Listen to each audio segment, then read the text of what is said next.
Ano ba ang tinatawag na ano nila?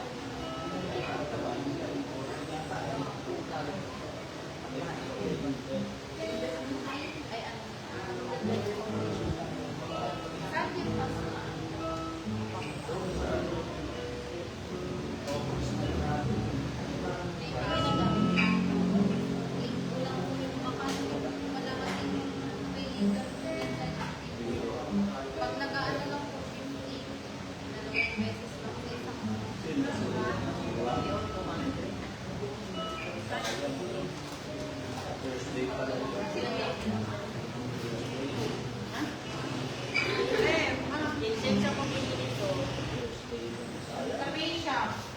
Wala din sila nasuwa na yun. Layo, no? Iba sa inyo, saan naman?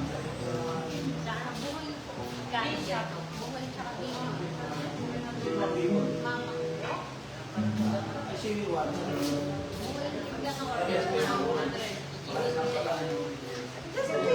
Yan yung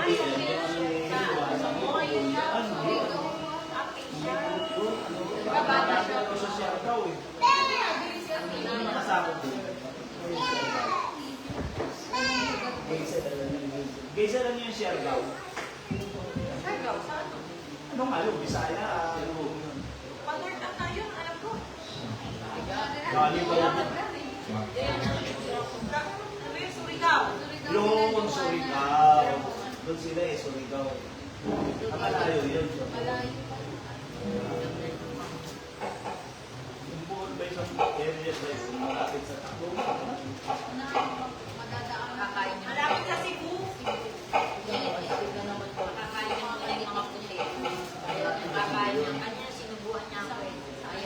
Pero nakadikit na halos. Ang tuban, buon, wala. Ay, ano nun na? Ako, Tacloban, Tapos saka yung buon.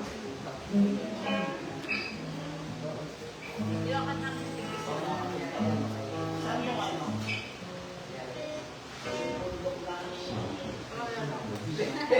Yung chocolate ano? doon po malapit Sa kami. buon. Ako. Oo nga, sa buon nga. Ang galing na rin yan doon eh. Umiyan eh. Oo, umamas ka lang. Ang taas ka lang ng Umamas ka lang yan. Ano kaya? malapit lang po sa amin din nila Malapit na doon. At agaw mo ba ka na yan?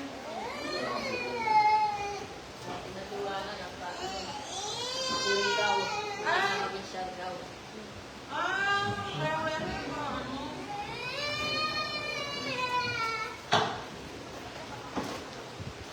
Amen. Hallelujah. Okay na rin po sa bawat isa. Kaya pa kasi pula sa gawain ng Panginoon. Praise God. Tayo awit sa Diyos. Yung mga tiglang awitin. Awitin natin Panginoon sa kasama. Praise the Lord.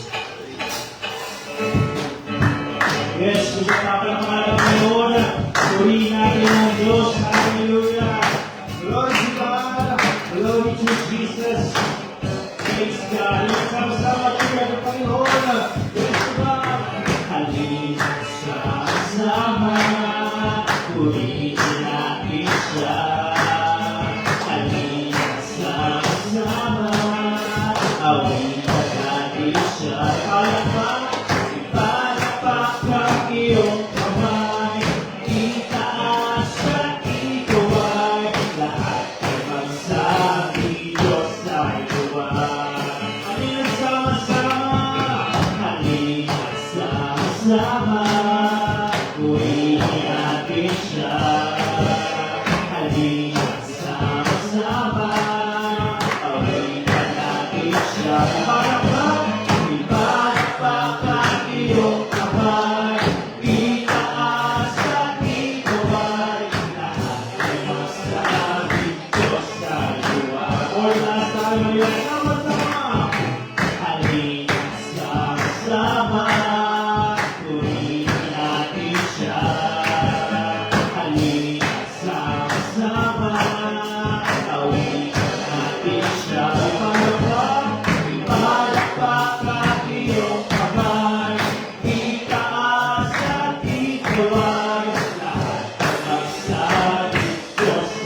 sumigaw, hey, sagala, yes, ang lahat ng binigay. Ibigin ng Diyos na may kagalakan, sumigaw, yes, sagala, hey, ang lahat ng binigay.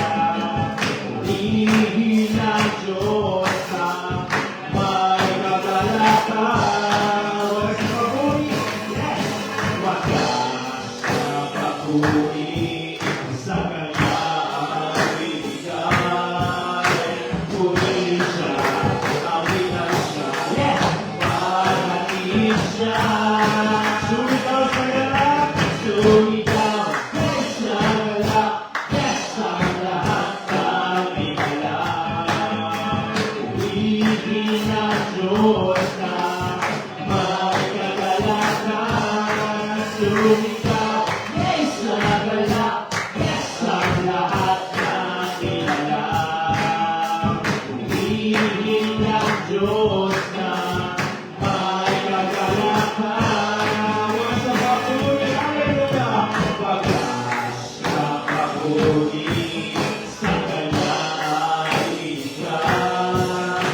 Puri siya, awitan siya, banatin siya.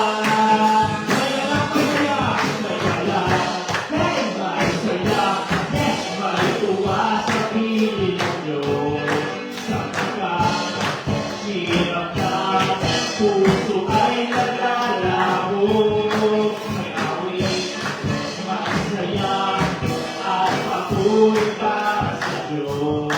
Sa ating mga puso, pinagpalang ng loob. Handog niya kapayapaan, handog niya ay kapayapaan, handog niya ay kagalakan, handog niya ay kalakasan. Sa bawat puso na papagal, kaya ang awit ng papuri, awit ng pagkasalamat, at ang awit ng pagsabay. Para sa kanya, isang pa may galak, may saya, may galak, may saya, may tuwa sa piling ng Diyos, sapagkat siyang puso ay naglalabo, may awit, may saya, at papuri para sa Diyos. Sa ating ng puso, nagpala ng loob. Handog niya kapayapaan, handog niya ay kapayapaan, handog niya ay kagalakan, handog niya ay kalakasan. Sa bawat puso nagpapagal, kaya ang awit ng papuri, awit ng pagsasalamat, at ang awit ng pagsabay. Para sa kanya, may samahan kong may kapayapaan, handog niya ay kapayapaan. Kahit wala lang sa'yo, hindi na lang ng Diyos, Yesu lang, handog niya ay kalakasan. Sa bawat puso na papagal, kaya ang awit ng papuri, awit ng pagsasalamat, at ang awit ng pagsabay. Para magpito, para sa kanya. Isa pa may galak, may saya, may galak, may saya, may tuwa sa piling ng Diyos, sapagkat siyang puso ay naglalako, may awit, yes, may saya, at papuri para sa Diyos. Nakatid ng puso, pinagpala ng loob. Handog niya kapayapaan, handog niya ay kapayapaan, handog niya ay kagalakan, handog niya ay kalakasan. Sa bawat puso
yes, Lord. Kalug ka ng inaalay, ang handog ng bansa nagsisisi. Iligtas mo, Diyos, iligtas mo kami. Iligtas mo kami mula sa langit.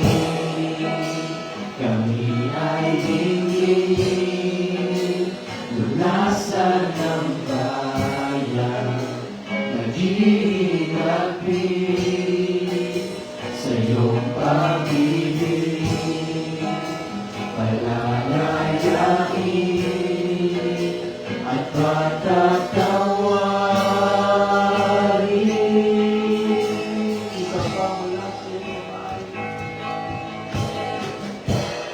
nasa iyong mga kamay ang paghilom ng iyong bayan.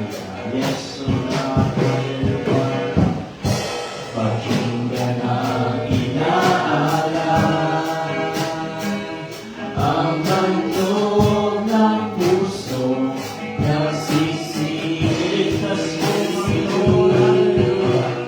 Iligtas mo kami, yes, O Lord. Iligtas mo kami mula sa langit. Kami ay dinggin, lunasan ng bayan, nag-iinapis sa iyong pag-ibig. Palatawarin at patatawarin. Sa patas natin, Diyos, palakpakan po rin natin ang Panginoon at pinagsasababuhin. We all on our Lord, glory, glory to God, glory Alpha and Omega. Thank you, Lord Jesus Christ, our King, our Savior, our Lord of heaven, our Panginoon Diyos, dakilang Panginoon, King of kings and Lord of lords. Hallelujah, hallelujah, glory to God, glory, glory. You are holy, O God. Iyong dinigin, yes, O God. Iyong dinigin at patatawarin.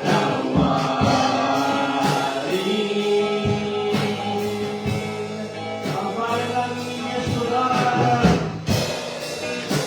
Ang bayan namin sa wika ko'y gagaling.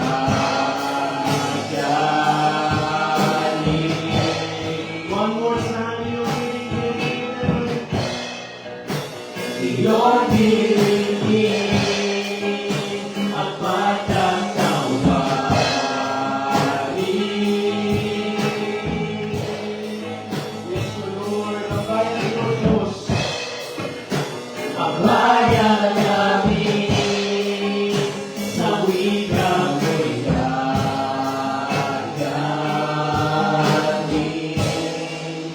Iligtas mo, Lord God. Hallelujah. Yes, Lord. Iligtas mo kami. Iligtas mo kami. Iligtas mo kami mula sa langit. Kami ay dinggin, lunasan ng bayan, nag-iinapis sa iyong pag-ibig. Palalayain at patatawarin. For last time, mula sa langit, mula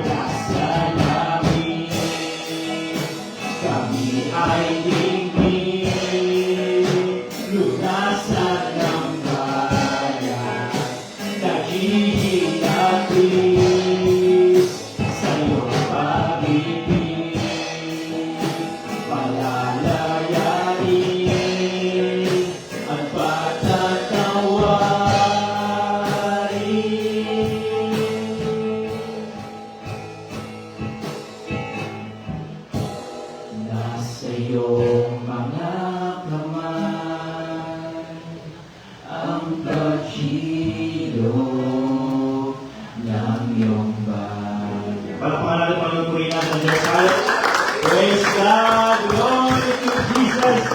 Glory to God. Salamat, salamat muli ng Panginoon. Praise the Lord. Hallelujah, hallelujah. Glory to God. Amen. Dahil po tayo sa panalangin.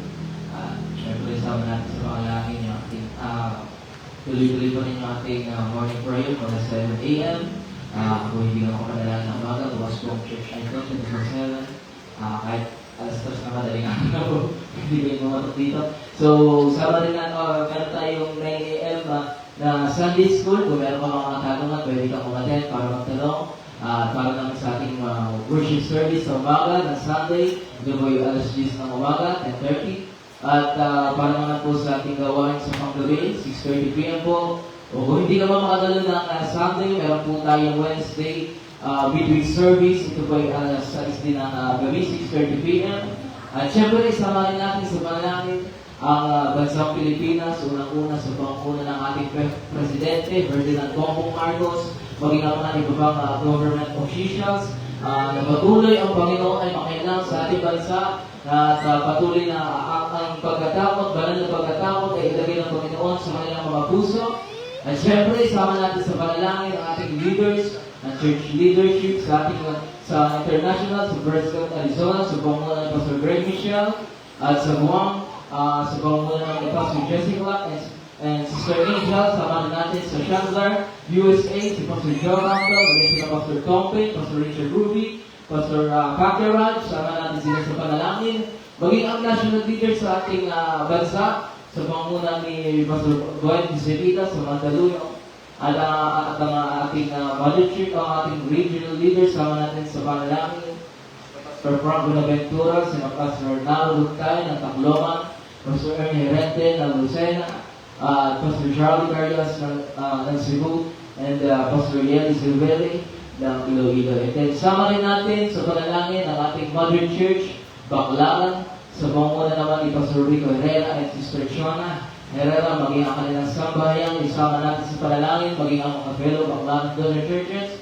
nakikita sa unahan, sa Pupang Alabanga, Pastor Herson Balbuena, sa Signal Taguig, Pastor Noel Torres, sa Poblacion Alabanga, and then Molino Bacoor, Palpat, Cavite, Tondo, Manila, dahil sa Cavite, Sumat Paranaque, and then sa Sumat, Caloocan, at si Pastor Jerry Morales. And then sa ang iba bang mga daughter churches ng ating mga ng Baclaran, sa Magallanes, sa pangunguna ni Pastor Melvin David, sa Santa Maria, Matagas Marinas, Cavite, sa pangunguna ni Pastor Jonathan Chavez, then sa General Marian Alvarez, sa Cavite, si Pastor Jeff Pancho, and then sa Isabela Ilagan, Pastor Lani Dumayaw. And then sama na natin sa Panginoon ang mga missionary churches sa buong mundo, sa China, sa Vietnam, sa Japan, sa kasalukuyang walang tayong mga churches ngayon bago bukas sa Japan, dalawa sila. At yun ay kapwa natin Pinoy, ang isa na Pastor Jojo Mami, and then Pastor Franco Kaaminyo.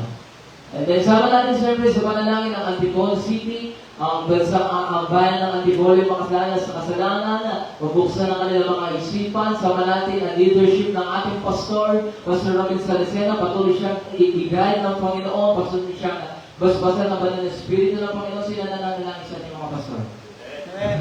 Sama natin sila sa panalangin, bagay ang spiritual breakthrough sa ating bayan, ang financial breakthrough, at maging ang salvation and deliverance unang-una sa ating mga mahal sa buhay, makakilala sila, marinig nila ang salita ng Panginoon at magkaroon sila ng, at maging mga new converts ay magkaroon ng paglakin sa church. At sama rin natin sa panalangin yung ating building, magkaroon tayo ng sariling church, lot and building, at magkaroon din tayo ng sariling transportation vehicle. Isama rin natin sa panalangin, mga may karamdaman, nakikita nyo sa unahan. Kung ikaw din ay merong karamdaman sa oras na ito, si Brother Phil ay merong karamdaman, sama natin sila sa panalangin. At mag-isip ng Pastor Tom Payne, sa leaders natin sa buong mundo, isama natin sa panalangin. At sa oras na ito, sino pang merong panalangin, sino Meron pang activities. Sama rin natin sa pangalangin yung activities natin sa Feb 12. Ito po ay para sa mga couples. Kaya kung ikaw ay may asawa, pwede kang pumunta. At sa regional churches naman natin, conference sa Lucena. Ito po ay February 16 to 20. And then Jubilee Night Service natin na bukata ng 26, kayo bilig, 27. Okay, and then Impactive dito sa Antipolo, sama natin sa manalangin na patuloy kumilos ang Diyos sa ating bayan sa March 21, 2026. And then ang Harvest or Homecoming sa Banglacan on April 2 hanggang 4. Mula Thursday to Saturday kung makakakamay. So yun lamang, since sa ating kalagitnaan may ng pangailangan, bago ang lahat, papangunahan tayo ng panalangin ni Elda. Isa pa, palakpakan natin ang Panginoon. God, hallelujah. Glory to Jesus, glory to God, we glorify your name, we worship you, God. Sa iyo, pinakalakas na papuri at pagsalugan. Dapat kang purihin, dapat kang sambahin. Sa iyo, pinakalakas na papuri at pagsambahin.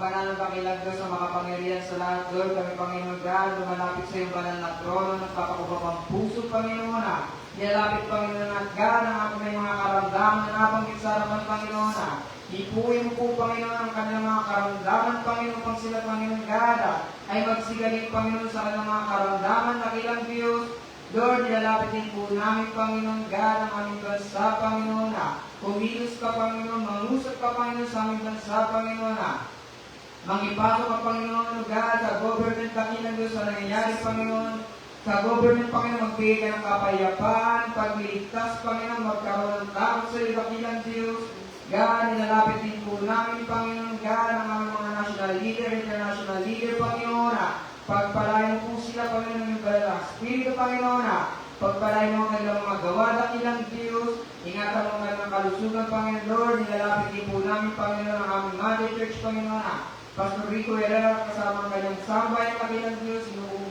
pagpalain, Panginoon, Lord, inadalagan din po namin, Panginoon, God, katagpuin mo po, Panginoon, pangangailangan ng bayan ng Antipolo, Panginoon, magbukas ka ng mga tahanan, ng mga pamilya, Panginoon, God, ikaw, Panginoon, God, ang kumatagpo, Panginoon, Lord, Lord, ang mga ngaraling salita, Panginoon, God, bahiran mo po, Panginoon, banal na langis, Panginoon, bigyan mo ng kaliwa ng kanyang salita. Ang iyong salita, Panginoon, ikaw pa rin, Panginoon, mangusap sa iyong mga anak, Panginoon.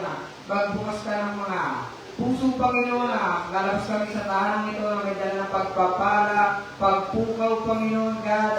Ikaw sa dalangin sa pangalan ni Jesus, in Jesus' name, O Lord God. Amen.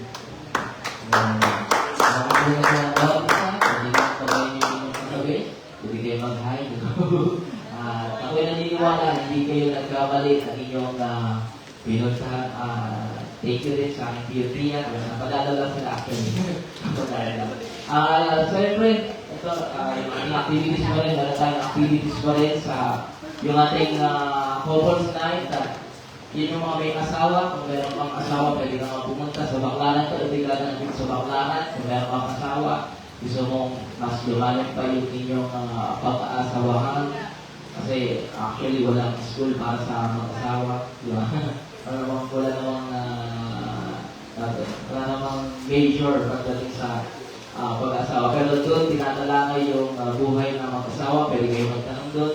At naniniwala ako mas pagtitibay ang inyong pag-asawahan. And then, syempre, yung ating regional conference pa rin sa Feb 16 na yan, hanggang 20. At Jubilee Nights naman natin sa Baclaran sa mga 27. Impacted dito sa Antipolo, March 31, then Harvest or Homecoming, parang ano rin yan, mini conference natin na gaganapin sa Baclaran. So, yun lamang, kung meron akong nakalimutan, ang ating pastor na magdadagdag, minsan pa, habang lumalapit ang ating pastor, palakpakan natin ang Panginoon.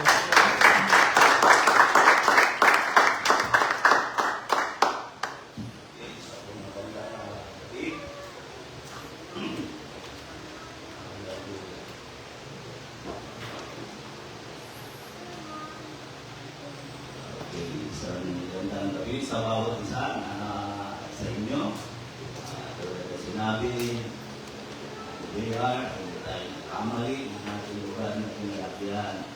Kapag ang lugar na dinalatin natin, ay tawagin ng ating Panginoong Diyos. Praise God. So, nabanggit na lahat kanina. So, pati yung sa kabataan, couples night kasi ang sa baklaran yan, itong February 12. Kinabukasan yan, yun naman yung sa mga kabataan. Usap-usap kayo kung anong gusto nyo na gawin, set up, para kayo makakapunta din yan. Okay, so yun lang ang ating ilang doon sa ano natin, sa couples night, meron nga pala ang bagal yun.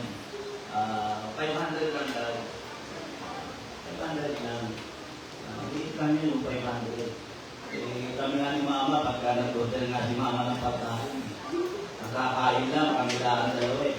Order kami ng minsan tatlo kami si Sheria. Kulang-kulang 1,000 na agad. Totoo yun. Ang tingnan lang yun, kulang-kulang 1,000 na agad eh. Kaya yung 500 na yun, saktuhan lang yun. Tayo rin ang kakain nun. Okay, so doon sa mga kabataan, pero hindi ko sure kung anong buwan. Tatanong ko na lang bukas kung anong palagay ko meron din yun. Hindi meron din yun, hindi wala. So, yun ang ating ilang kabalita. Okay, so bago tayo gumako sa salita ng Panginoon, ay lalako tayo ng isang pa. Ganyan, katulad ng sinabi ko, kanina umaga, kami na dito, at dito ng pananalapi. Ang isang pa ay ating so isang pa ay ating buksan sa aklat ng Genesis. Aklat ng Genesis, chapter 28, beginning sa verse Genesis 28, 20.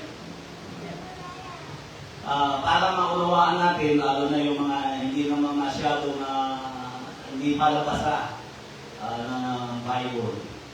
Ibig kasi Isaiah, nung si Jacob ay nag-story sa kanyang sambahayan, sa kanyang pamilya.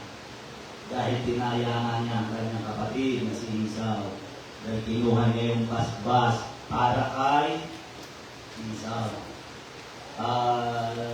Kung bakit nagkaganon, dahil kasi sa kawalian ng mga Hudyo, ang mga panganay ay higit na mas may karapatan.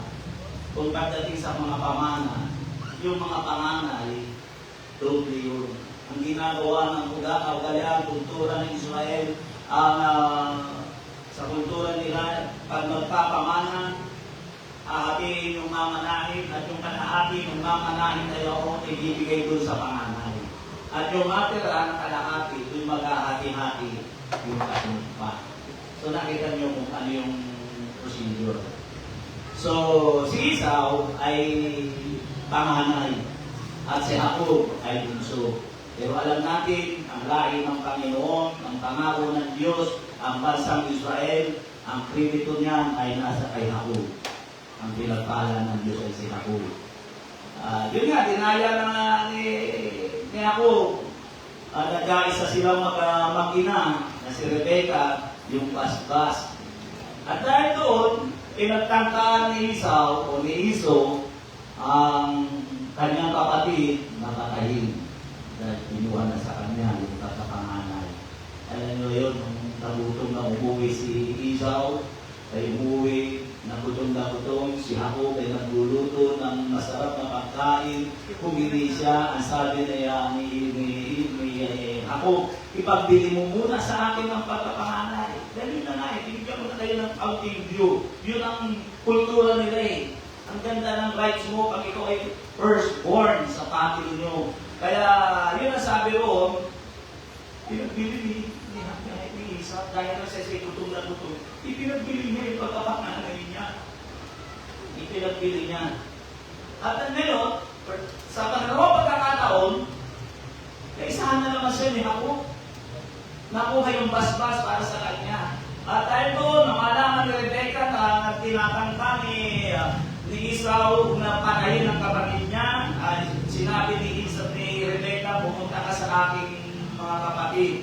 sa Kanaan at doon ka muna tumira. Yan ang sabi ron, hanggang hindi humuhupa ang galit ng iyong kapatid. At yun nga ang ginawa niya. So umalis siya na wala siyang dala kahit damit, kahit na anumang bagay sa katawan niya.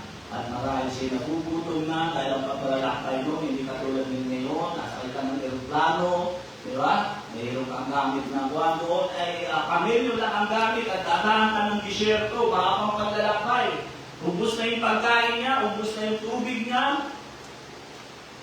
So, nahihilo na siya marahil sa gutom. Sinabi niya itong panatang ito. Ang sabi rito, kasahin natin sa Genesis 28, verse 20. At si Jacob ay nagpanata na sinasabi, kung sa akin ang Diyos at ako'y iingatan sa daang ito na aking nilalakaran, at ako'y bibigyan niya ng tinapay na makakain at damit na maisusuot, na ano pat ako'y makabalik na payapa sa bahay ng aking ama, ay ang Panginoon na ang magiging aking Diyos. At ang batong ito na aking itinayo na pinakaalaala ay magiging bahay ng Diyos. At sa lahat ng ibinigay mo sa akin, walang pagsala na ikasampung bahagi ay ibibigay ko sa iyo. Ano nakita yun? Ang nakikita ko lang dito, ginawangit ako na ang Diyos ay partner niya sa buhay niya. Sabi niya na kung ako'y pagpapalain mo, magkakaroon ka ng bahagi sa buhay ko. Lahat ng daraan sa kamay ko at tatanggapin ko, iyo ang ikasampung bahagi. Marami po ang isok dito. Maraming isok dito. Maraming video ng isok dito. Kanina pa lang, nagsalita na si Dea, meron siya nakadiskusyon na anak din ng pastor. Grabe sa inyo. Ang titles, grabe. Ang tamang pagbibigay ay kung ano yung pasyalan ng puso ng tao. Yan ang sabi niya, nakausap niya, sa inyong pabigat na yan sa tao eh. Yan ang sabi niya. Pero ang nakikita ko doon, hindi yung pabigat. Hindi yung pabigat. Kundi ang nakita ko nito sa character at attitude ni ako, ang Diyos ay may bahagi. Kinikilala niyang may bahagi sa buhay niya. Bakit hindi ka nag-iisip? Kapag buwan-buwan habang sasakot ka, bawas ng 3,000. Ang monthly na salary mo, bakit? Dahil inilagay mo sa sigarilyo. Inilagay mo sa alak. Pero nag-isip ka ba?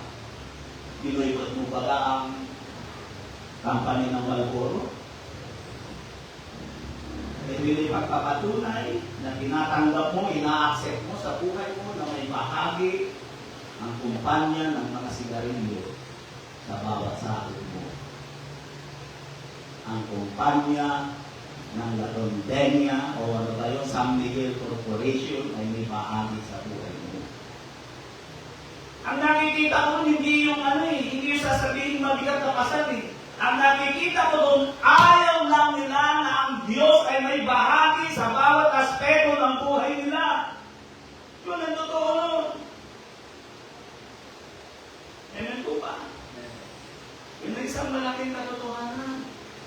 Pero ito si Jacob, nakita ko dito yung sinabi niya, sa panahon na siya'y walang-wala, ang sabi ni Jacob, kung sa akin ang Diyos at aking iingatan sa daang ito na nilalakaran ko at aking bibigyan ng tinapay na makakain at damit na maisusuot, ano pa ako'y makabalik ng payapa sa akin, sa bahay ng aking ama, ang Panginoon nga ang magiging aking Diyos at ang batong ito na aking itinayo na pinakaalaala magiging bahay ng Diyos na aking kasarili pagpapatay niya ng bahay ng Diyos. Ginawa niya yun. At sa lahat ng ibigay mo sa akin, ay walang pagsalang mayroong kang bahagi. At ito'y ibibigay ko sa iyo. Ngayon, anong tanong? Anong pagkaunawa mo sa ginagawa natin ito? Ito na naman, ang ipinapapasan sa akin ni Pastor na masamang nakalaki, hindi ka siguro. Hindi lang lang sa pananalapi. Ang sabi ng Bible, 6 na araw kang gagawa. Ang ikatong araw ay ibibigay mo sa akin. Pero anong ginagawa mo? Pati yung ikatong araw, inu-overtime mo na. Dahil ayaw ko nga na may bahagi ng Diyos sa buhay mo. Ultimo oras mo, ultimo paghinga mo, ayaw mo may bahagi ang Diyos sa buhay natin. Di ba? Yan tama. Kaya kung iliwanagin lang natin, hindi question natin itong tinuturo ng yung in-exercise ni Jacob eh. Tama lang yan. Ginagawa niyang business partner ang Diyos. Yun ang ibig sabihin doon. Kasi kinukuha niya yung blessing na nagmumula sa Diyos. Gusto niyang siya ipagpalain. Pero ang sabi dito, walang pagsala magkakaroon ka ng bahagi sa akin. Yun ang dahilan kung bakit natin ginagawa ito. Kaya gagawin natin ito dahil ito yung kalooban ng Diyos. Ito yung ano natin, ang lahat lang ng gumagawa nito, yung mga taong kinikilala si Jesus ay may bahagi sa buhay nila. Ulitin ko, yung isang ligil ko, talagang inaakala mo talagang ano. Naalala ko yung pinsan ko, dental technician siya, talagang ng laboratory niya sa Pasay. Yung kanyang sinasahod, nakapagpagawa siya ng maraming na malaking bahay. Yung sahod niya, ibinibigay niya lahat doon sa asawa niya. Ibinibigay niya lahat sa asawa niya. Pero doon sa yung pinakanggamit niya, yung pinaka-tools niya sa paggawa ng ngipin, sa ilalim nun, may nakatago lagi na 5,000 to 10,000. Ay minsan nalilinis ako. Naiangat ko, uy! Pera! Ay nakatulong yung asawa. Oh! Kaya na yan! Sabi yun, siguro may pinapoy kasi ano ko kasi yun ako. Sorry, pero wala na naman. So, nagalit! Sabi kami nagtatabuhan mo ako ng pera. So, marami ko mga kaluluwa na patay na yun eh. Pinagtatabuhan mo ako ng pera. Sabi na, binibigay ko naman sa iyo lahat. Uy, ano yan? Ito ay para sa mga tao. Ito ay para sa ano namin, happiness namin. Pagkatapos ng trabaho, bibili ako ng beer at ang pulutan, mag-happiness kami. So, yun nga nakita ko, kaya matutulog sila alas 3 na ng madaling araw. Pagdating ng alas 10, sarado na yun, inuman yun. Kaya pumutok yung batok na dito, nahiglat siya. Kaya yun laging gawa niya, laging po yan. Laging pagdating ng hapon, laging inuman. Iniinom niya yung mga tao na mga dental technician. Putok yung ano na dito na putok ng sa mastos yan na napakalaking pera sa hospital. Ako ano yung ibig sabihin? Hindi na nalbi aking asawa. Nasabihin niya. So ang ibig kong tukuyin ito, kung nagagawa niya, pinaglalaanan niya na ang isang milyon may bahagi sa bawat pagtatrabaho nila. Pinatanggap niya rin. Pero nakakalungkot na may mga tao, ayaw nila na magkaroon ng bahagi ang Diyos sa buhay nila. So, hindi kong tayo ng pananalapi para sa gawain ng Panginoon. Ngayon ko nasa inyo pa rin kapasyahan. Hindi ko ito sa pilitan, pinaluwanag ko lang kung ano ang bagay na ating ginagawa. So, natawagan ko si Eldam, natin pamanahan dito. Okay, kayo ay manalangin sa Panginoon. Praise the name of Jesus. Nakita kapag ang Diyos na may likha ng langit at ng lupa. God, marami pong salamat, Panginoon, sa iyong pagpina. Maraming salamat sa lahat ng bagay na ginagawa mo. Ang bawat isa na kinikilala ang iyong kabutihan sa kanilang buhay ay pagpalarin mo at iyong Diyos. God, marami pong salamat, Panginoon, sa iyong kabutihan. Sa pangalan ni Jesus. Amen. Praise God. Minsan pa, kawitan natin ng Panginoon. Let's try to be ating sound.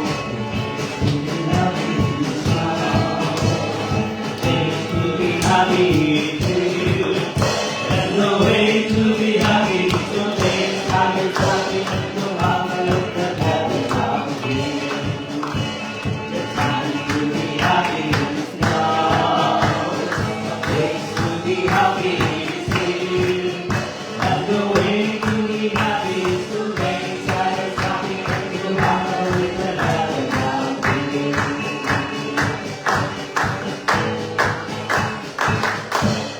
Amen. Praise God. Hallelujah. Okay, tayo darako ngayon sa salita ng ating Panginoon Diyos. Amen. Bigyan niyo po ako ng ilang minuto para sa salita ng ating Panginoon. Okay.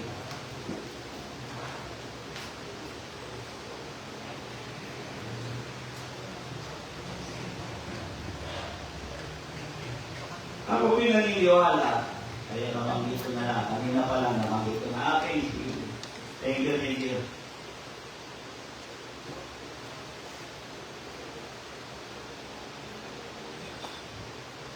Nabanggit ko na kanina na sa buhay ng tao o maraming mga tao na kadalasan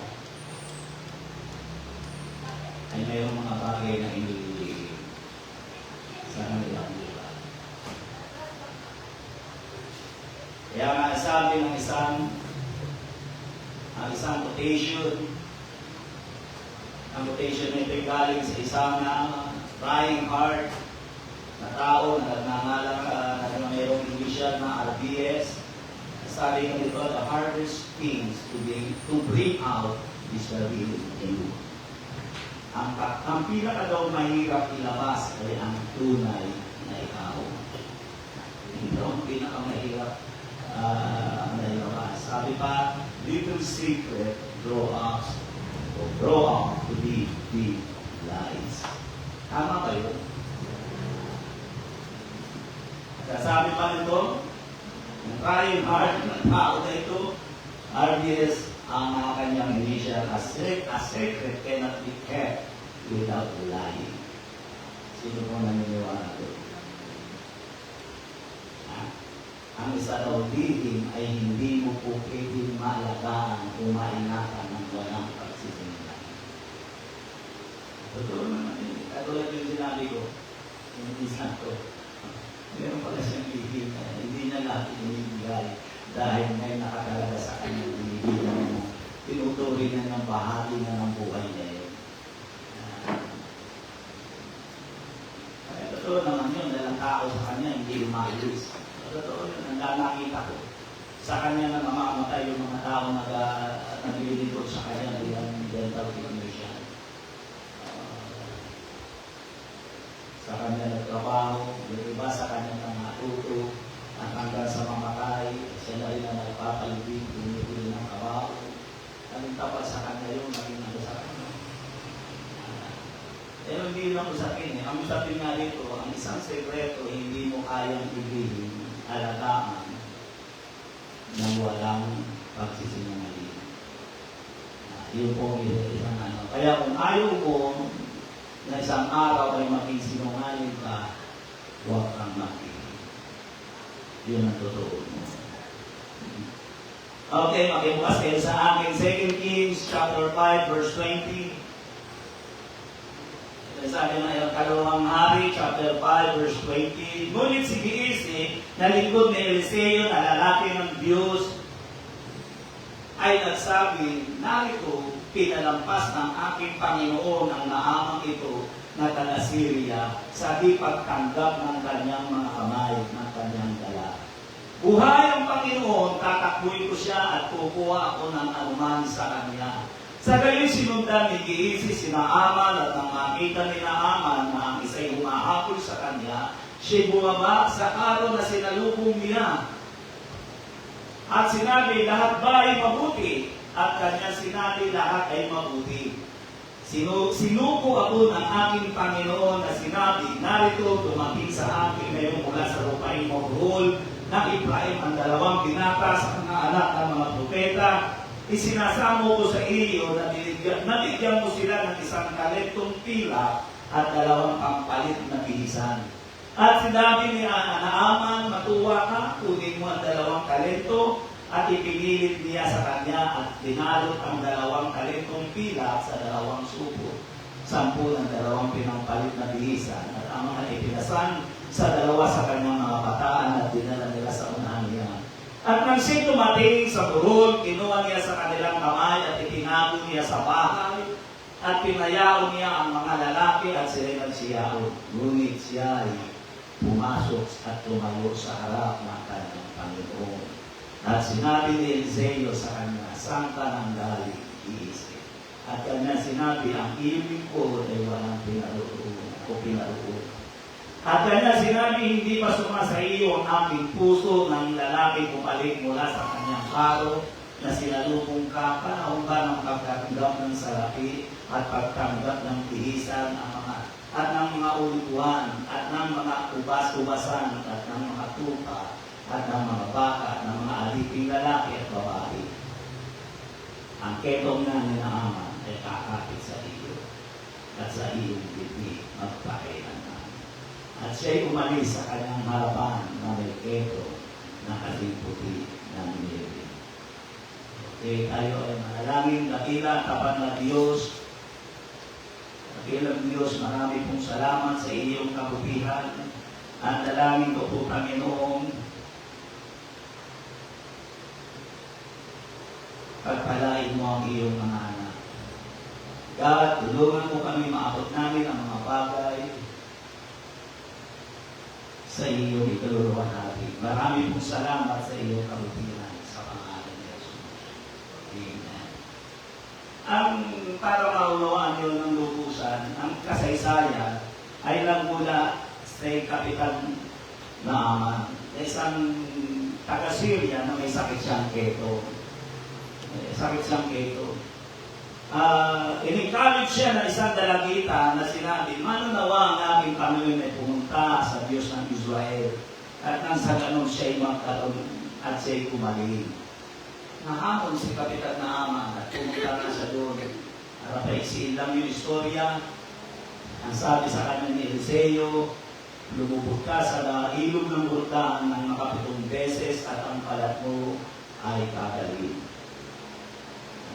Sabi roon, pagamat nung una hindi na matanggap, pero sumunod pa rin siya. Dahil na sinabi ng lingkod ng Panginoon sa ilumubog ng 7 beses at sa 7 beses, at ahon niya, ang sabi ng Bible, ay bumalik at nagkaya ng putis ng isang sanggol ang balat ni Naaman na dati na ito. Dahil sa tuwa ni Kapitan Naaman, nag-offer siya ng malaking halaga. Niregaluan na ang propeta. At tinanggihan naman yun ni Propeta Eliseo, yung tagpo ng pagkailalim. Narinig naman itong si Giesi. Doon nagsimula yung binasa natin at nang marinig ni Giesi, anong pag-aaksaya? Hindi na sinamantala. Lumihis siya, hindi siya umalis para hahabulin niya talaga. Dala na nga aalis na. Hindi tinanggap ng kanyang pasto yung love gift, yung LG ni Kapitan Naaman. At yun ang nangyari. Nakita ni Naaman na medyo makakapod sa kanya, yung binasa natin. Lahat ba'y mabuti? Ang lahat ay mabuti. Nagkataon may dumating na bisita ang aking pastor. Wala siyang maihain. Ang sabi na, bigyan mo ito ng mga pihisa. At bigyan mo ito ng yung binasa natin. Kaya doon ko nasabi buo yung pangangaral na ito, the hardest thing to brings out is the real you. Ang pinakamahirap ilabas ay ang tunay na ikaw. Madaling ilabas.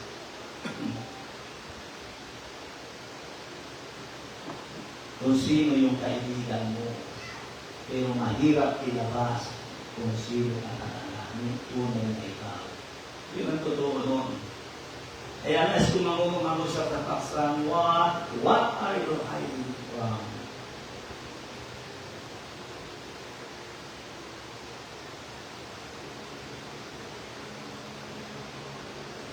Ang isa sa mga nakikita ko rito, hindi ka pala pwede sumunod sa Panginoon.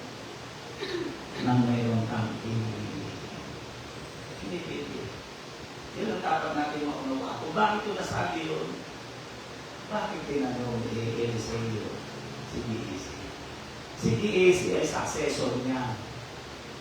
Darating ang panahon, si Giesi ang papalit sa kanya bilang propeta ng Diyos, bilang spokesperson ng Diyos. Kaya hindi nakita ni Giesi yung kapanalan. Nasilaw siya sa kayamanan. Hindi niya nakita yung pwedeng makuha niya ng higit pa doon sa kayamanan. Ang tanong ko dito, bakit tinanong? Kasi nilihim niya, itinago niya. Yun ang sabi, diba, pagkakabasa natin, itinago niya sa kanyang sambahayan at nang siya'y bumalik. Alam ni Eliseo, propeta, nalimutan niya si Eliseo ay propeta. Pag sinabing propeta, taga-kita. Advance ang isip niya. Matalas ang isip niya. Ang isa pang doon ay manghuhula. Yun ang isa pang doon. Pero hindi katulad ng manghuhula na katulad ni Madam Aubrey. Hindi yung gano'n, mga galing sa black magic, yung karunungan nila eh. So nakuha niyo ibig ko sabihin. Nakalimutan niya yun ang profesyon ng kanyang pastor. Tatakita, kaya nga tatakita, nakikita niya yung nasa hinaharap. Ang tanong doon, tinanong siya, saan ka galing? Ang nakikita ko dito, tinanong siya dahil siya'y magiging kapalit niya. At sa isang tao na nagpapadisciple, hindi po pwedeng may kang yung ibig sabihin mo. Kaya una na nais kong bigyan ng pansin, hiding oneself. Ang isang taong ayaw niyang ihayag ang kanyang sarili. Ang pangunahing ginagawa ay magsinungaling. Sabi nga na telling something or hiding something on purpose is just the same as lying. Kahit may layunin pa yun, may purpose pa yun, alas ay kabubuti, alas ay katatahimik, alas ay hindi magkaroon ng magkagulo, magsisinungaling ako. Ang tawag pa rin doon, lying. Pagsisinungaling. Ang tao, itinatago niya ang kanyang sarili sa pagsisinungaling. Yun ang isang malaking katotohanan. Pero katulad ng sinabi ko nga, kung ikaw ay nagnanais na maglingkod sa Panginoon, hindi ka makapaglilingkod ng mayroong inilibigin. Pero huwag natin kalilimutan, hindi po pwede yun. Hindi ka po pwede maglingkod ng mayroong kang inilibigin. Wala po ako nakita sa Bible na sumunod sa Panginoon na mayroon silang inilibigin na sila ay tumagal sa Panginoon. Lahat ng bagay o mayroong isang disciple kung may nagpalamas na, inapoint niya bilang isang apostol, mayroong parang inilibigin. Sino nakahaglan? Okay? Judas. Si Judas. Yun yung makikita natin sa aklat ng Juan. Sabi doon, dahil nagbibigay ng sa Panginoon, may lumapit ng isang babae na walang pabango. Binasag yun. Ang babae pinuho sa paan ni Jesus at pilustos niya ng kanyang buhok. Ang sabi ng apostol na yaon, anong lamang ng pag-aaksaya ito? Pwede ipagbili ng malaking halaga. Ang pabangong yun at ibigay sa may hirap. Sinagot siya ng Panginoon. Sinabi ng Panginoon sa kanya, habang panahon yung makakasama ang nalihira, ang mga puluhan. Pero ako, kakunting panahon nila lang akong makakasama. Huwag niyong bagabagin ang ginagawa ng babae. Ang ginagawa niya mabuting bagay. Pagkatapos nun, sinundan pa ni Juan, sinabi niya ito, hindi dahil siya may malasakit sa mahihira, kundi dahil sa siya nagkakaingat, yaman ng Panginoon at ninanakaw niya ang lahat ng inilalagay doon. Hindi alam. Wala nakakaalam nun. Pero ang tanong doon, bakit nailagay ni Juan? Dahil si Juan, nang siya'y sumusulat ng aklat ng Ebanghelyo, inspired siya ng Holy Spirit. Yes, siya ang kamay niya ang sumusulat ng gumagalaw, pero ang nagtitikta ay ang banal na Espiritu. At sa banal na Espiritu, walang naililihin. Doon mo lang nakikita yun sa ibang Ebanghelyo, binanggit yun, pero hindi sinabi kung sino yun. Kasi wala silang idea. Pero si Juan na isulat niya, si Judas ay nagnanakaw. Siya ang tresurero ng Panginoon. Kaya doon inihayag ng Diyos sa pamamagitan ng Espiritu ang ugali ni Judas. Kaya alam natin ang nangyari kay Judas. Sumusunod siya, pero meron siyang itinatago. Kaya hindi po pwede yun. Wala pong taong sumunod sa ating Panginoon na mayroon kang itinatago. Ang tao, itinatago niya ang sarili sa pagsisinungaling. Yun ang isang totoo nun. Kaya, naalala ko noon, bata pa naman noon. Pauuwi ko pa noon. Galing sa abroad. Nandun ako sa lupang pa kami noon. Si Bea, elemental lang yata o first year na high school. May nagkakauwi. Ako, binawak ko sa lupong. Asan na yung aking loob? Si Mama kasi naglulog nun eh. Mama! Sino itong nagtatalong sa iyo, tawag sa iyo, love? Aba! Malay ko kung sino yan. Sabi ni Mama, alam ko na si J.R. yan. Sabi naman yung Mama ko, hindi ako naglulog to. Ay, sino ikaw? Hindi mo sabihin si Mama may kabit. Hindi siya nakainit, tumawa na. Tumawa na nagtumawa, wala sa lusok eh. Kasi magiging si Mama pag sila nagsinungaling siya, pinagdiinan niya, ako nilulutan, hindi ko kilala yan. Asan mo yung aking loob? Ay ako may awak talaga. Sabi ko na. Ang tao, kaya ko sinabi yun, bata pa siya noon. Kaya ko sinabi yun, ang tao nagsisinungaling, kaya nagsisinungaling, itinatago na yung totoo siya. Kaya yung nasabi ko, yun ang mahirap ilabas, yung totoo ikaw. Napakahirap yung ilabas. Pagkat ang kailangan ng tao ay ang pagkatago o yung paglalabas ng tunay na siya. Kaya talagang itinatago nila. At wala ko nakita tao naging payapa ang buhay na mayroong kahagi ng buhay niya na nakatago. Sa inyong tingin, ano ang nasira sa buhay ng Eliseo? Una, nasira ang relasyon, ang kanyang relasyon kay Eliseo.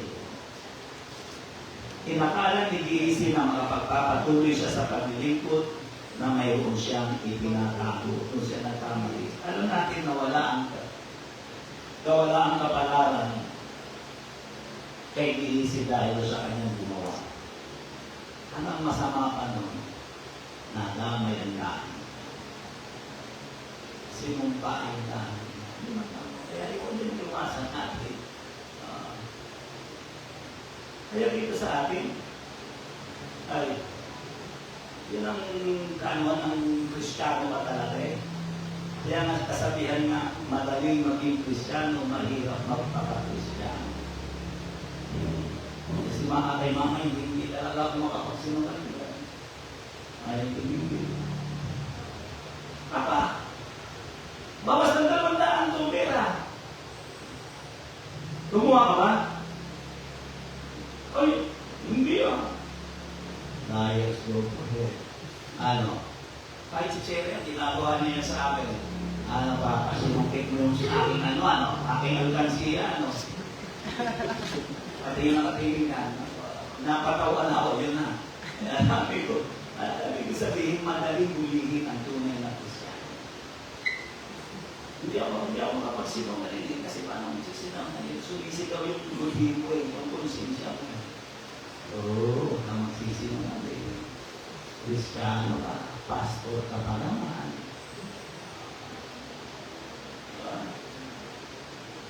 Ako ano yung ibig sabihin? Kaya kung gusto mo makakuha ng tapat na mapapangasawa, mag-asawa ka ng buwan. Naglilingkod sa Panginoon, napakadalang buhay. Saan ka galing? Sasabihin na kagad yun doon. Sasabihin na kagad yun doon. Yan ang dapat natin maunawaan. Pangalawa, you cannot serve God without with a double personality. Una, hindi ka pwedeng maglingkod sa Panginoon ng mayroon kang ililili. Mayroon ka itinatago. Pangalawa, you cannot serve God with a double personality.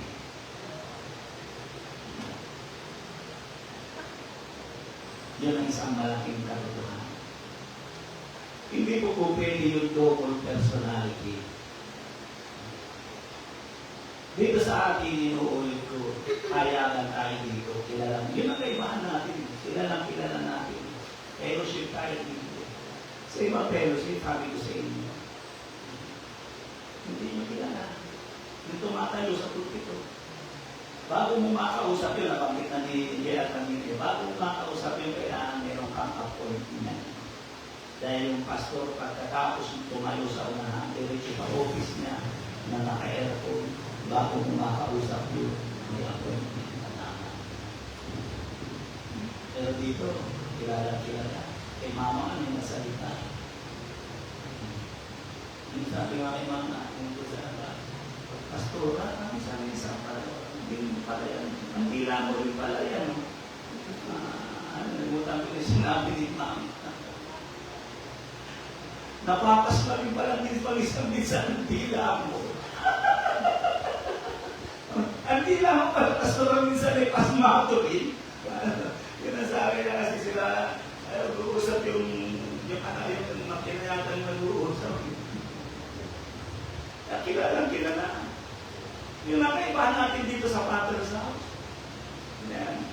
Magkakakilala tayo, wala tayong tinatago, wala tayong inililihin. Kaya ito yung aking sinasabi na hindi ka po pwede maglingkod sa Panginoon na ikaw ay mayroong doble personalidad. Ang sabi ng Lucas sa chapter 16 verse 13, walang aliping makapaglilingkod sa dalawang Panginoon sapagkat kapuputan niya ang isa at iibigin ng ikalawa o di kayo magkatapat sa isa at kawawalang halagang ikalawa. Hindi kayo makapaglilingkod sa Diyos at sa mga kayamanan. Ibig sabihin talaga, hindi pwede sa Kristiyano ang double personality.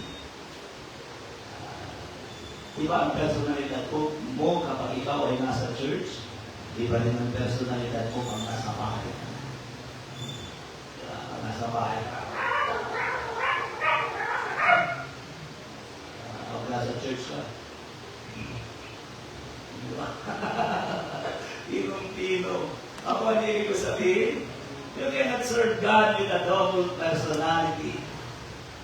Para tunayan, ang double personality, hindi rin niya naglalalayo sa salitang double-minded. Yung may dalawang kaisipan. Double personality na. Dahil dalawa pa rin ang kaisipan niya. Santiago chapter 1 verse 8. Ang tao may dalawang akala ay walang tiyaga sa lahat ng kanyang mga paglakad. Dalawang akala daw ito yung sabi ng salita ng Panginoon. Kaya tatandaan natin, itong dapat natin maunawaan. At ang pangatlo, dito kung magtatapos, you cannot hide the result of the things we hide. Yung resulta nun, hindi mo pwede kita. Kasi sinabi ng Panginoon ang ginawa sa lihim ay pagsisisigawan sa bubungan. Sinabi ng Panginoon, hindi mo pwede itago yung resulta. Kaya ano sabi nun, kay Gehazi, ang ketong minahaman ay lilipat sa iyo at sa iyong magiging pilgrim. Ibig sabihin sa iyong magiging na. Kaya possible, yung mga kitongin sa panahon ni Jesus, kasi yung lahi yung Gehazi.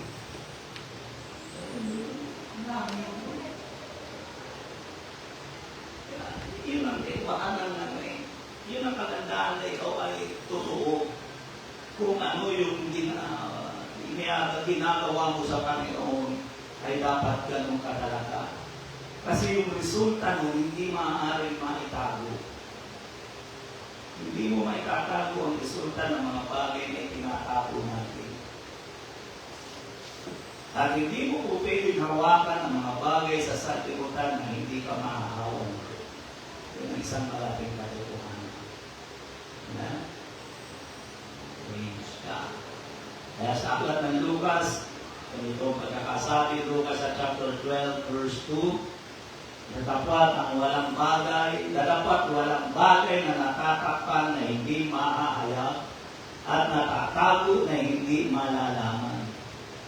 Kaya nga, ang anumang sinasabi ninyo sa kadiliman ay maririnig sa kaliwanagan.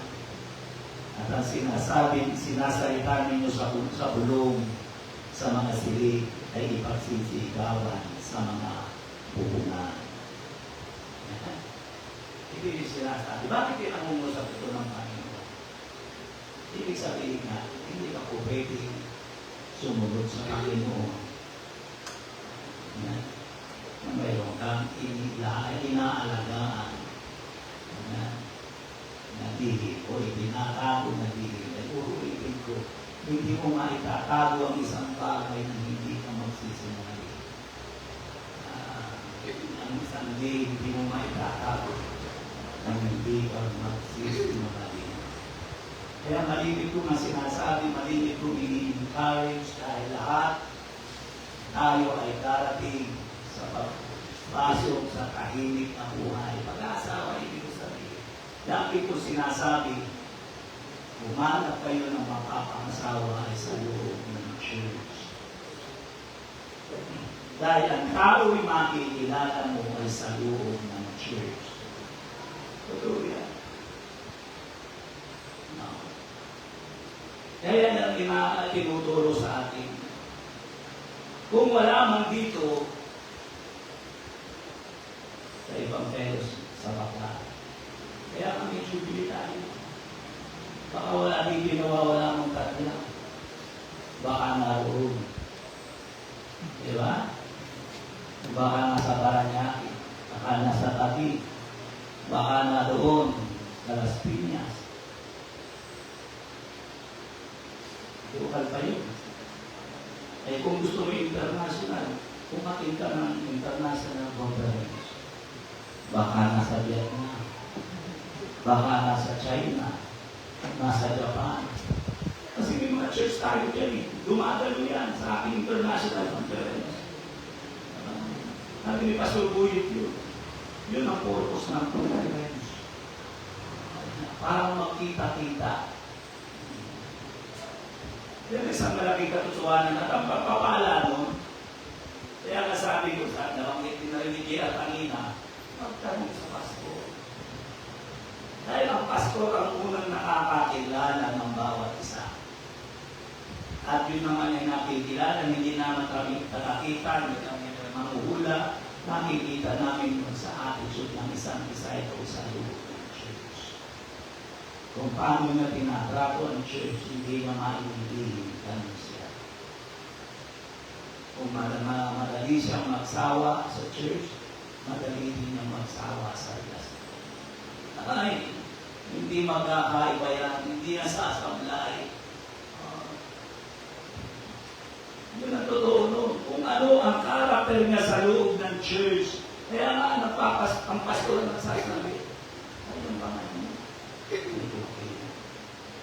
Sama ko yan ng 10 sa iyo. Ano talaga. Hindi ka niya papabayaan, magpapastor ka ba? Pupapastor. Siya ang babae na narakas.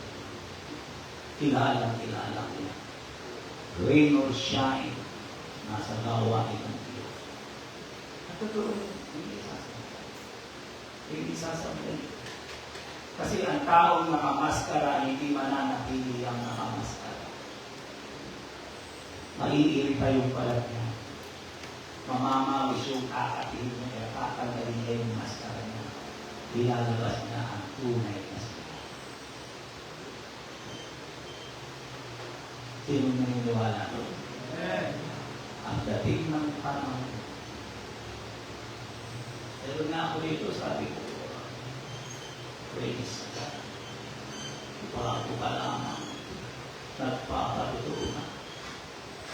Ang galing na maghanay ng ano, bago pa lang. Akala ko talaga naman. Biglang nawala. Kaya pala nawala. Kaya hindi siya pinapansin ng trust mo. Grabe. Simplanting pa lang. Wala, doon makikilala ng tao. Yan ang dapat natin makuha. So, napakahalaga ng Diyos.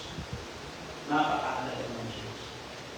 Kaya nga nangaral ako dito, tinang medyo tinabi, pinasadaan kami diya kanina. Sabi niya, hindi lang niya matiretso, doon niya pinapasyo sa pangarap ko ng nakaraan. Walang school sa pag-aasawahan. At totoo naman talaga. Walang universidad na natuturo kung paano ang pag-aasawahan. Dito lang yan.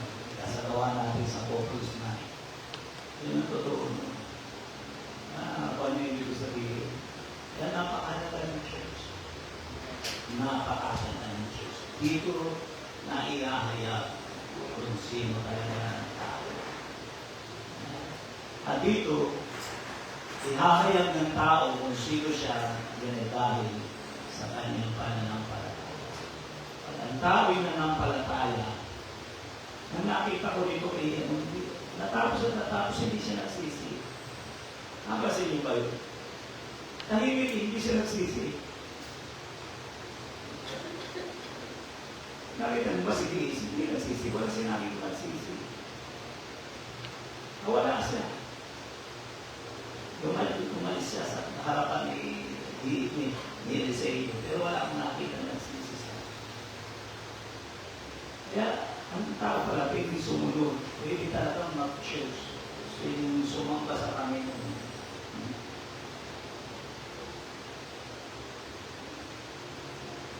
Makalit hindi ilalabas yung tunay na siya. Wala talaga siyang pananampalataya. Pwede ka maging taong simbahan na wala ka talagang pananampalataya. Dahil ang taong may pananampalataya, inihahayag niya ang tunay na siya. Yun ang totoo. Ginawa ni Pedro yan. Nang makita niya si Jesus, lumuhod siya at sinabi niya, lumayo kayo sa akin sapagkat ako isang taong makasalanan. Sinabi niya yung totoo kung sino siya. So, yan lang mga kapatid. Ang usap ako sa isang simple at kaya na pang-uusap. What are you hiding for? Yan. Hallelujah. Tayo tinawag ng Panginoon hindi para magtago ng kung sino tayo. Sa totoo lang, tayo tinatawag ng Panginoon para ihayag mo kung sino ka. Kung ano ka talaga. Yung dahilan kung bakit mayroong church. Yung dahilan kung bakit mayroong discipleship. Mayroong pagsamba. Dahil hindi mo pwedeng sambahin ang Diyos na hindi mo inihahayag kung sino ka. Pag natin kalilimutan na si Isaias ay sumamba sa Panginoon, ano ang una niya sinabi? Bago siya magsalita ng banal, banal, banal ang Diyos. Dapat ng Isaiah chapter 6 verse 1 hanggang 2. Ano ang unang sinabi niya? Sa ako, Panginoon, sapagkat ako'y isang makasalanan at tumitira sa gitna ng bayan na may bilang makasalanan. Ano sabi niya ng Panginoon? Imampot siya ng baga, itinainti sa labi ni Isaias at sinabi noon, nilinis sa pamamagitan nito ang iyong kasalanan. At sinabi ng Panginoon, sino ang susuguin ito? Ang sabi ni Isaias, narito ako Panginoon, suguin mo ako. At puri siya sa Panginoon. Kaya hindi mo puri ito, hindi ka pwede magpuri sa Panginoon. Sumamba sa Panginoon nang hindi mo iniahayag ko siya. At tingnan mo yung mga bisita yung unang dahil na nakikita mo. Ako nag-aawit ka.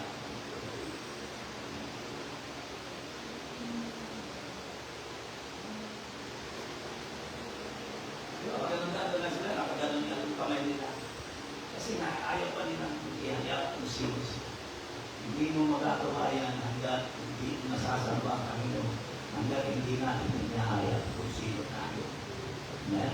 Praise God. Hallelujah. Ayaw natin tumayo, mag-usap ako sa isang simple, kaya na pangungusap at tayo ay from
Tinignan natin mababalik panahon ang ginugol ni ABEC bilang assistant ni Propeta Isaiah. Babasahin mo mababalik panahon. Marami siyang nasaksihan ng pala magkilos ng Panginoon. Pero nakakalam mo nang ihayag ng Diyos kung sino siya. Hindi siya nagpakumbaba. Tahimik, wala akong nakita na inamin niya kung sino talaga siya. Tagal na panahon na naitapon na yung pagkatao na kay Eliseo.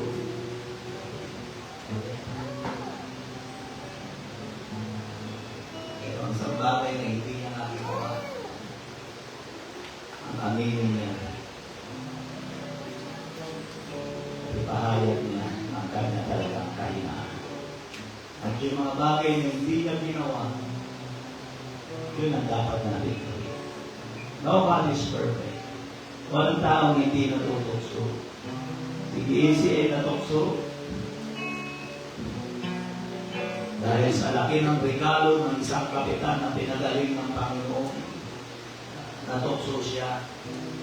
Pero ang pangit sa kanya, ayaw mong tanggapin ko talaga kung sino talaga sa iyong kanyang kahinaan. Yung pagtahimik niya, nangangahulugan niya na parang sinasabi niya na hindi na aaminin yung kanyang kasalanan pagkukulan. Sa gabi nito, tulad na sinabi ko, yun yung ating gagawin. Yung hindi ginawa, nag-iisip. Usap ako doon sa nasa online. Kung nagiliwanag, maaaring nakakarinig ka. Alam ko nagiliwanag ka. Tagal ka ng may inilitili, may tinatago. Kaya sinabi ko, hindi mo maalagaan ang isang lingin na hindi ka magsisinungaling. Magsisinungaling at magsisinungaling ka na. Dahil hindi mo may tatago yan ang hindi ka magsisinungaling. Dahil ang kasinungalingan ay kinokopper ng kasinungalingan. Ang lihim ay ikinokopper ng kasinungalingan. Yun ang isang dapat natin makukuhaan. Kaya sa nasa unan, hindi mo pakilala ang ating Panginoon. Ang isang bagay na dapat mong gawin, tanggapin mo si Jesus. Bilang Panginoon, tagapagligtas ng iyong buhay. At ginawa mo ito, doon mo matatanggap at mailalabas mo kung sino ka talaga. Ang taong sumasampalataya ay ilalabas niya kung sino talaga siya. Tulad ng lalaki nakapako kasama ni Jesus. Sinabi nung kampalasan kung sino talaga sila. Ang sabi na doon sa nanlalaki kay Jesus, hindi ka ba nangingilabo? Tayo, nasa ganitong katayuan sapagkat ginawa natin. Dapat sa atin, pag-amin yun eh, dapat sa atin na tayo ilagay sa ganito, pero ang tao ito, ang tinutukoy ni Jesus, ay walang ginawang anumang masama. Katapos ko sa kanya sinabi, Jesus, kailangan mo ako pagdating mo sa iyo, kahayaan. Kaya ang tunay na sumasampalataya, inihahayag niya kung sino talaga siya. At yun ang kulang sa bawat isa. Magaling magsalita na ako sumasampalataya. Pero ang proof ng pananampalataya ay nakikita kapag inihahayag mo kung sino ka. Sa oras nito, sa nasa online, hindi mo ba nakikilala sa Jesus? Aniyahan kita ng isang pananampalataya sa ating Panginoon. At kung ikaw yan, sumunod ka sa panalangin ito, ituloy mo ito iyong sariling panalangin. Dakilang Diyos, sa oras na ito, Panginoong Jesus, inaamin ko po ang aking pagkakasaan. Alam kong ako'y nakikilala mo at walang lihim na nakatago sa iyo. Panginoon, patawarin mo ako sa lahat ng aking mga kasalanan. At sa oras na ito, nagpasya ako na tanggapin ka bilang aking Panginoon, tagapagligtas ng aking buhay. Binubuksan ko ang aking puso, inaanyayahan kita, pumasok, mag-ari sa aking buhay, sa pinakasentro ng buhay. Isulat mo rin ang aking pangalan sa aklat ng buhay, upang sa iyong muling pagkamali, makasama mo ako doon sa buhay na walang hanggan. Maraming salamat, Panginoon, sa iyong kabutihan sa pangalan ni Jesus. Amen. So, sa oras na ito, mabuksan ko ang altar. Hindi kita kailangan lubusan. Pero sa oras na ito, pwede mo sabihin sa Panginoon kung sino ka talaga. Hallelujah. Praise the name of Jesus. Hallelujah.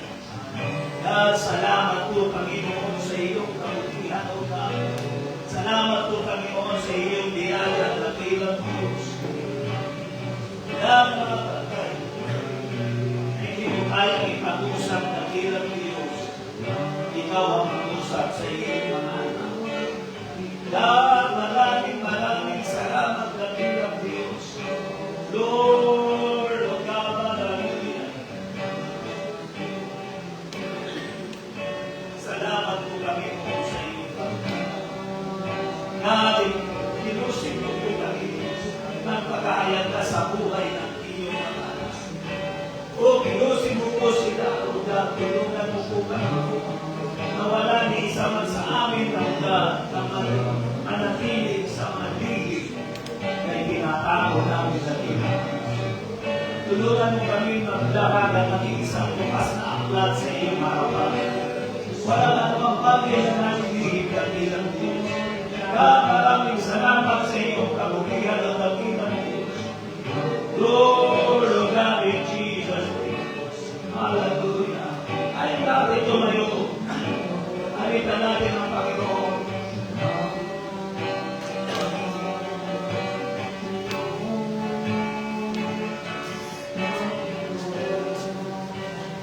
Isa pa, awitin natin ito sa simula.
Nagulat ako na siguro, akala ko didiretso na eh.